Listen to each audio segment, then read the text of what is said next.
امبارح لقيت حد نزل بوست على الجروب كاتب فيه: يا جماعه انا متلخبط من العروض بتاعت رمضان ديت، كل شركه عماله تنزل انترنت ببلاش ووحدات ببلاش و500 ضعف الشحنه و300 ضعف، وانا مش عارف هل فعلا العروض دي حقيقيه ولا اشتغاله، وايه الاكواد اصلا اتصل بيها 500 كود والدنيا ملخبطه، محدش فاهم فعلا هل دي حاجه مفيده ولا عروض تسويقيه ومش هنستفيد بيها اي حاجه. وانا فعلا ما صدقت بقى، انتوا عارفين يعني جات لي فكره الفيديو بتاع النهارده، وهو ان انا اعمل مراجعه لكل العروض بتاعت رمضان واعرفك ايه فعلا العروض اللي تستاهل واللي تاخد بيها انترنت ببلاش وحاجات ببلاش من غير ما تدفع اي حاجه وتقعد معاك ايام اطول، وايه الحاجات اللي ملهاش لازمه وما تشتركش فيها ومش هتفيدك باي حاجه. والفيديو ده مش موجه بس للشركه اللي انت مشترك معاها عشان تعرف ايه بس العروض اللي موجوده، لا ده موجه لكل الشركات عشان تشوف كل العروض من كل الشركات، عشان فعلا ممكن تلاقي حاجات تستاهل ان انت تروح تجيب خط من الشركه الثانيه ديت عشان فيها فعلا عرض جامد دلوقتي في رمضان وتستغله في رمضان دلوقتي. بالمناسبه قبل ما انسى، لينك جروب الفيسبوك هتلاقيه في الديسكربشن تحت الفيديو، اسمه فيسبوك جروب، دوس عليه وخش على الجروب علشان تستفيد كتير جدا. لو عندك اي مشكله، عندك اي استفسار، نزل بوست وهتلاقي ناس كتير جدا ترد عليك، وكمان انا برد على كل البوستات اللي موجوده هناك. وفي حاجه كمان نسيت اقول عليها في اول فيديو، وهي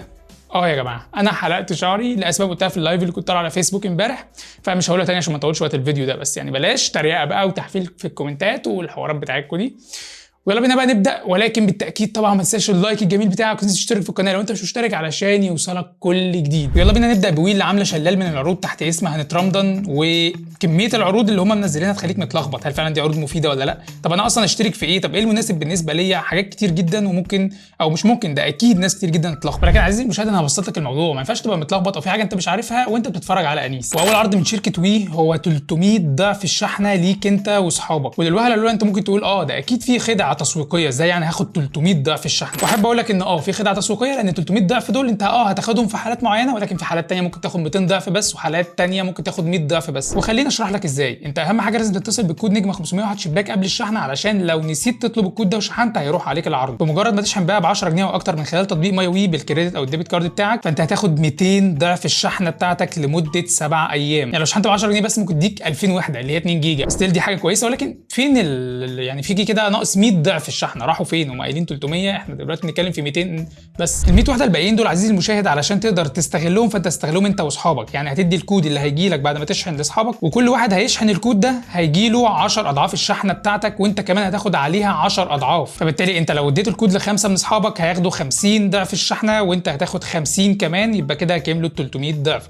ولكن الحاجات اللي هي بتاعتك انت واصحابك ديت لمده 24 ساعه بس، مش 7 ايام. لحد هنا الموضوع حلو، يعني ماشي، انا كده هشحن عشان اجدد الباقه بتاعتي، فاتصل بقى بالكود واخد لي 20 30 جيجا ببلاش. ولكن اللي مش حلو عزيزي المشاهد، انت لازم تشحن عن طريق تطبيق ماي وي بالكريدت او الديبت كارد زي ما قلت لك في اول الفيديو، لان انت لو شحنت باي طريقه شحن ثانيه فهيبقوا 100 ضعف الشحنه بس، بالاضافه طبعا الكود اللي هتبعته لاصحابك هيديك كمان 100 ضعف، فكده انت هتبقى خدت 200 ضعف بس مش 300. سيبك من موضوع الكود اللي انت هتبعته لاصحابك ده عشان ده موضوع مش عامل اصلا، خلينا بس نتكلم على 200 ضعف الشحنه او 100 ضعف الشحنه.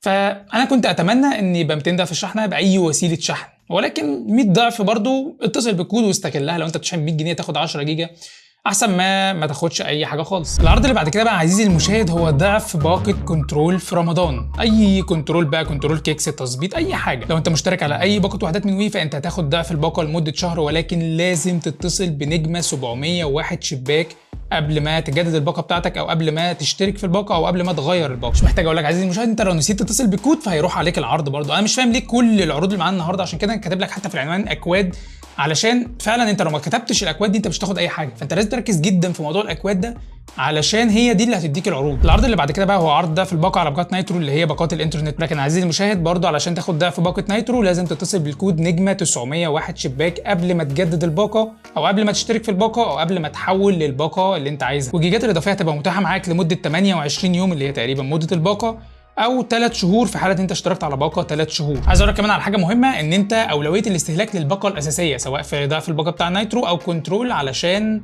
هو مش عايز يديك الباقه الاضافيه الاول فتخلصها فيتبقى معاك من الاساسيه، فالاساسيه ترحل معاك للشهر اللي بعديه.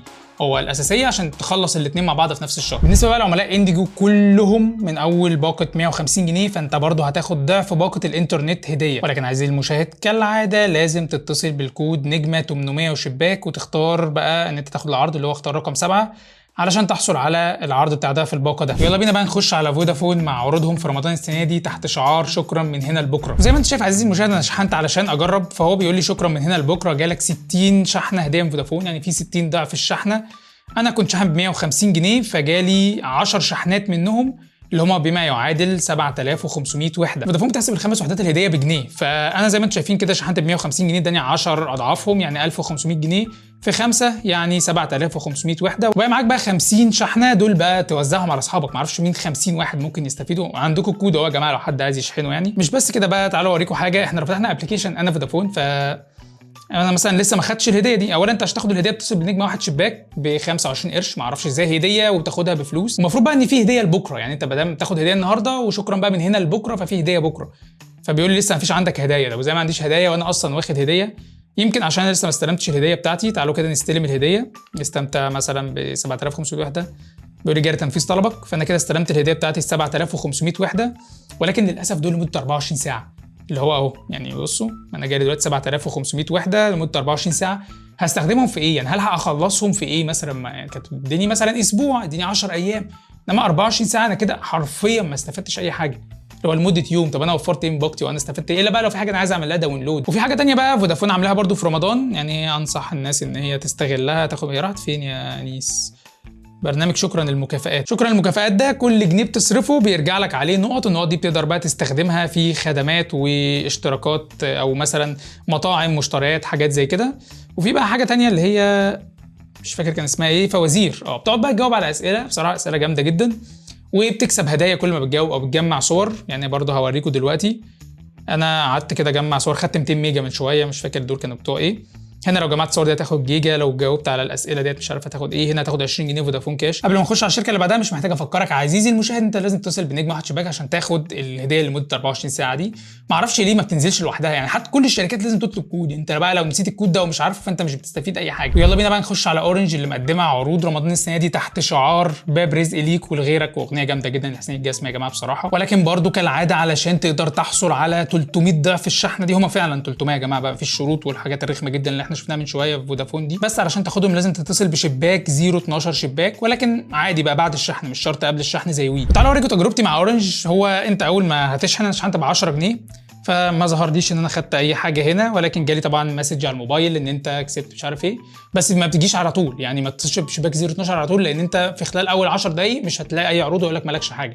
استنى كده 10 دقائق ربع ساعه، ولما تجي لك رساله اتصل هتاخد 300 ضعف الشحنه فعلا. انا ال 10 جنيه اللي انا شحنتهم زي ما انتم شايفين كده تحت خالص، او اللي قبل الاخيره، ادتني اهو وحدات عرض رمضان 3000، وانا استهلكت منهم شويه، بس هم كانوا 3000 من ال 10 جنيه. فبالتاكيد دي حاجه حلوه جدا لما اكون شاحن 10 جنيه اخد 3000 وحده، او شاحن 100 جنيه اخد 30 جيجا، يعني لو استخدمت الوحدات دي في الانترنت. بس اللي مش حلو يا جماعه خالص، يعني ان هم يبقوا لمده يوم. انا مش فاهم، الناس شحنوا من شويه بيقول لي هيخلصوا يوم 27 اللي هو اليوم اللي انا بصور فيه دلوقتي. انا مش فاهم يا جماعه، هو يعني العروض دي انت ايه الفكره ان هي لمده يوم او يومين او ساعتين او 3 في ايه؟ طبعا لو شحنت من ابلكيشن ماي اورنج فهيجي لك برده وحدات هديه، عشان زي ما انتم شايفين كده، ووحدات الكبير دي برده من ضمن الوحدات الهديه. ولكن يعني مش ده تركيزي، مش تركيزي خالص على الكبير وماي اورنج والحاجات. انا تركيزي على ال 300 ضعف الجامدين جدا دول. انا عايز ال 300 ضعف دول يا جماعه يقعدوا شهر او يقعدوا اسبوع او 10 ايام على الاقل، ساعتها ابقى مبسوط وحاسس فعلا ان انا خدت حاجه. بس لو انت عندك حاجه عايز تعملها داونلود بتاع 20 جيجا 30 جيجا، وانت شحن مثلا 100 جنيه عشان تجدد باقتك او حاجه، فاستغل الجيجات ديت في اليوم ده، انت تلحق تجدد بيه او تشحن بيه او تحمل بيه الحاجه اللي انت عايزها. وما تنساش طبعا لازم تتصل بالكود نجمه 012 شباك علشان تعرف تاخد العرض. انت لو نسيت تتصل بالكود ده فانت مش هتاخد العرض. يلا بينا بقى نخش على اتصالات وعروض اتصالات في رمضان ده، اللي انا مش عارف اسمها ايه بصراحه. هم حاطين صوره حماده هلال، ولكن الموضوع هنا مستفز بطريقه ما حدش يتخيلها، وعرض يعني حاجه تسويقيه جدا. 200 ضعف الشحن، انت اصلا هتتذل علشان تاخدهم، لان انت اول حاجه تاخد 10 اضعاف الشحنه، وبعد كده في 190 ضعف لازم كل مره تخش على الابلكيشن تختارهم علشان تاخدهم تاني، تاخد بقى لحد 19 مره هتختار فيهم بقى انت عايزها ميجا ميكس ولا كومبو سوشيال ولا كومبو ميكس. خليني اشرح لكم. انا اول ما شحنت، اولا شحنت من ابلكيشن ماي وي، ما شحنتش من اتصالات كاش، انا ما عنديش اتصالات كاش، فما كنتش عارف لان مش مكتوب اصلا هيديني كام ضعف الشحنه، ولكن جالي مسج تقول انت ليك 30 ضعف الشحنه. فاتصلت بنجمه 011 شباك عشان اخدهم. متاكد نجمه 011 شباك، لو ما اتصلتش بالكود مش هتاخد حاجه. اول بقى ما فتحت الابلكيشن هو جاب لي اصلا ان في عرض، بس انا عملته من الكود فما عملتوش بقى من الابلكيشن. فزي ما انتم شايفين كده، لو دخلت هنا انا شحنت ب 10 جنيه اللي هي ادتني 7 جنيه. جالي هديتين بقى. اول حاجه هديه ميه اتصالات للشحن علشان شحنت من خلال الابلكيشن ميه اتصالات، وده اللي هو 30 ضعف الشحنه. ال 10 جنيه ادتني 300 وحده لمده يومين، برده 48 ساعه، يعتبر قليلين. فين بقى بقيه ال 200 ضعف؟ هو بقى المفروض انت تاخدهم منين؟ من الهدايا. زي ما انتم شايفين كده عندي ايه، عرض اقوى كومبو 70 من 70. اولا هو حسب 10 اضعاف الشحن دول، اللي هي ال 10 جنيه حسبها 7 جنيه في العرض ده، مش 10 اللي هي 10، حسبها بالرصيد اللي وصل. مش زي وي، هي ال 10 جنيه هتديك 2000 وحده اللي هم 10 جنيه فعلا، مالوش دعوه بالرصيد اللي وصل، هو بيحسب لك انت فعلا شحنت كام. هنا العكس، بيحسب لك بالرصيد اللي وصل. بس لو جيت هنا بقى من الهدايا عشان اوريك بقى الموضوع لف قد ايه، خصوصا بقى لو انت شاحن وليك 200 ضعف من اتصالات كاش، فانت هتقعد بقى ايه كل ما تخلص مثلا ال 70 ميجا دول، او على حسب انت شاحن بكام، مثلا 100 ميجا 500 على حسب انت شحنته، لازم تخش تاخدهم تعملهم تاني. يعني مثلا نفترض ان انا خلصت ال 70 اللي معايا، فاخش اختار مثلا كمان واحده ميكس واقول له احصل عليها واعمل تاكيد، وبعد كده بعد ما اخلص انت تستمتع بالهديه، بعد ما اخلصها خدت 2 من 10، هروح بقى اخلص 70 ميجا وارجع للابلكيشن تاني، واخلص 70 ميجا وارجع للابلكيشن، او اخلص بقى اللي انا يعني شحنته وارجع للابلكيشن. موضوع مستفز جدا، يعني مش فاهم، وانا هتذل علشان اخد العرض؟ ما اديني عامل العرض كله مره واحده. يعني انا بصراحه انا مش فاهم ايه الفكره. المشكله انت ما ينفعش تعملهم كلهم ورا بعض يعني وتاخدهم بقى مره واحده، لان انت بيقول لك لو حصلت على الهديه من نفس النوع هيتم استبدالها، فانت لازم تخلص وترجع تخلص وترجع. نحط بقى الموبايلات والايباد والحاجات اللي انا قاعد بقرا منها وبتست عليها بقالي ساعه ديت على جنب، علشان نتكلم في الملخص بتاع الفيديو واقول لك ازاي تستفيد ولا ما تستفيدش، وايه فعلا العروض الحقيقيه وايه فعلا العروض الوهميه. انا بقى من وجهه نظري شايف ان العرض التعويم اللي هو بتاع ضعف الباقه بتاعه الانترنت او الكنترول او الحاجات ديت، او انديجو، او بقى عروض الانترنت الارضي ديت، يعني كان على فيديو تاني مش هنقولها تاني النهارده، دي عروض كويسه، يعني مش بيكلفك اي حاجه وبيديك ضعف الباقه ديت لمده شهر وببلاش والدنيا معاك زي الفل. في بس الموضوع بتاع اللي هو بتاع الشحن لمده 7 ايام ده، كنت اتمنى ان هو يبقى اكتر من 7 ايام، اتمنى ان هو يبقى 14 يوم او شهر، لان فعلا الجيجات كتير. انت لو شحنت ب 200 جنيه مثلا فانت تاخد 40 جيجا، ولو اصحابك بقى خدوا الكارت منك وشحنوه تاني فانت الموضوع هيوصل معاك ل 50 جيجا وحاجات جامده جدا كده. بس مازال اسبوع اقدر استخدمهم فيه واخلصهم فيه، يعني مفيش اي مشكله. المشكله عندي بقى في فودافون واورنج واتصالات. يا جماعه ايه موضوع ال 24 ساعه ده؟ يعني انت بتعمل العرض اللي هو 300 ضعف و400، انا هستخدم امتى؟ ما انا خدتهم دلوقتي. وبعدين فودافون بتقول لي ادفع فلوس، ماشي هو ربع جنيه مبلغ بسيط جدا، بس ازاي هديه بفلوس؟ طبعا اورنج اجمد من فودافون بكتير، بما ان كده 24 ساعه ب 24 ساعه، فاورنج انا مش هدفع اصلا وهاخد الهديه ببلاش، ولكن 300 ضعف حقيقيين. جددت باقتك مثلا ب 100 ولا ب 150 جنيه، فتاخد على ال 150 جنيه دول 30 جيجا، 30 ايه، هتاخد 45 جيجا، فتخلص بيهم داونلود لمده يوم بسرعه من غير ما تتكلف اي حاجه ولا اي مشكله. ولكن ما اقدرش اقول عليه عرض حقيقي، ما اقدرش اقول على فودافون واورنج واتصالات عرض اعتمد عليه، عشان موضوع ال 24 ساعه كده انت زنقني، ممكن احمل حاجه ملهاش لازمه، انا مش لاحق فعلا استفيد ومش حاسس فعلا ان انا خدت حاجه زي ضعف الباقه او كده. واتصالات بقى يعني مش عايز اقول لكم، هي بتذلك اصلا عشان تديك العرض، خش على الابلكيشن كل شويه عامل عشان تاخد ربع، يعني 1% من العرض ب 1%، يعني حرفيا ذل. فالملخص على الفيديو، الشركه الوحيده اللي انا شايفها بتقدم عروض حقيقيه السنه دي في رمضان هي شركه وي، وهي دي الشركه الوحيده اللي بتقدم عروض يعتمد عليها. انا ما بقولكش حاجه من دماغي، انت شايف بنفسك الفرق، يعني 7 ايام و24 ساعه، ضعف الباقه لمده شهر على كل الباقات، هنا مفيش اضعاف ولا في اي حاجه. فودافون ممكن يحسب لها العروض بتاع 365، انت ممكن تاخد باقه الانترنت بنص ثمنها، تاخد واتشت مش عارف ايه، ولكن دي اصلا عروض موجوده من قبل رمضان، ما اقدرش اقول عليها عروض رمضان. وكده احنا خلصنا. ما تنسوش بقى لو الفيديو عجبكم تعملوا لايك للفيديو، تنزلوا تشتركوا في القناه، وتابعونا على فيسبوك وانستجرام علشان يوصلكم كل جديد. شكرا جدا على المشاهده، واشوفكم الفيديو الجاي. سلام.